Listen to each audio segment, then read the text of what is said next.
Welcome to number 8 in Book B, and this week we have 2 pieces that are in the lesson book, and we have 1 in technique, which we have really been doing as a warm-up already when we started to do the thirds. That's in the technique book, so they can continue to do that. They don't even need to look at the book. I may talk you through a little bit of some of the vocabulary. But 18 and 19 is what we're doing. These are the same. The top and the bottom line are the same, except for the rest at the end. And here we count out a dotted half note, which is 3 beats. Notice it's 3/4 time. As soon as they get the fingering down and the notes correct, then you want to add back in the dynamics. So they're going to play this line loud and this line softer. But don't even talk about that until you get to the very end, until they can play the notes with the correct fingerings. What's different about this week are the 2 chords. And it's always a good idea to have them just remember where the chords are. This is what we're doing. The fingerings are marked in. They should be able to recognize a second as a sideways chord, and a third is up and down. So as long as they've got their hands ready and they know what it's going to feel like, this is a no-brainer because this is just thirds going up, not too fast. And then the chord, 1, 2, rest. 1,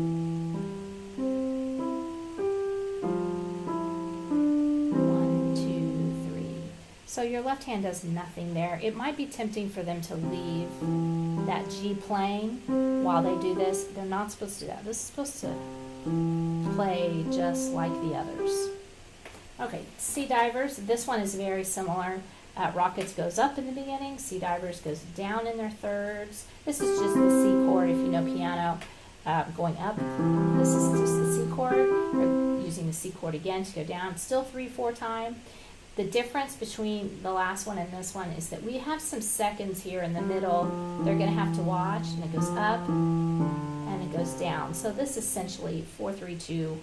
No, sorry, left hand. So it's 2, 3, 4, 5. 2, 3, 4, 5 going down. So 1, 2, 3, and then 2, 3, 4, 5. So this is just 5 down. Now here it changes slightly. Oh no, it's the very same. Yep, it's the very same. So both of these lines are just the same. I think I'm thinking of the solo piece. Okay, so here's what Seadivers sounds like. Not too fast. 1,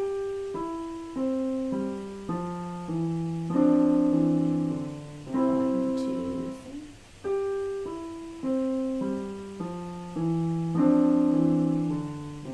2, 3. Lift, right. So make sure they also pull up on that C, that it plays like a quarter note and not like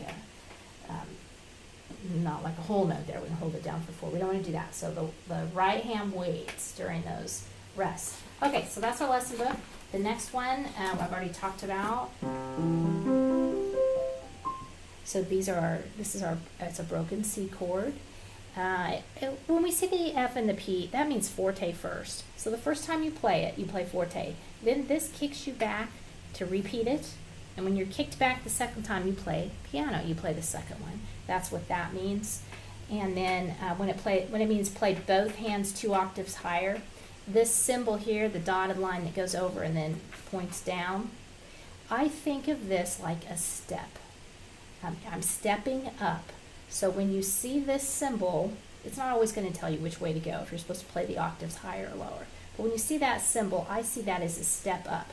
So from here to here, you play an octave higher, which means, well, it says 2 octaves higher. So think of this. Here's 1 octave, here's 2 octaves, and here's your 2 octaves higher. So then you play that. Now, here, you're supposed to play 2 octaves higher too. Now, when this points the other way and it points up, I always think of stepping down the step, stepping down into a hole when that points up instead of pointing down. So you're actually going down. You would think they would have those backwards, but that's just the way they've been doing it. So then it starts up here again.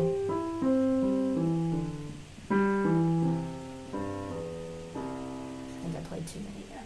Okay, so that's how that works with the octaves. And those symbols, those are actually symbols that are musical symbols. They're not just the editing marks for this book. Okay, and $10 million. This is marked up. I think I used this at a lesson once, but something that we had to color in were the whole rest. We were introduced to whole rest last week, and here I think at the end they must have done a last second change of the order they were going to present this material, and they left out the whole rest. We should have one there. So if you want to draw that in, it will actually correct your book, which is amazing. I think it's out of all of the books that they put out in this prep course, this is the only place I had ever seen a tiny mistake, and there it is. So forte first, P for piano. We're going to start with our thirds, and it goes back down. Now these are seconds, except for right here. Now we're going to jump back down from F to D. There's a third, and now our chord again, our thirds, and thirds going up. So it sounds like this. Obviously I'm playing way too fast. And then this is a duplicate. So we're going to play one octave higher, play P for piano,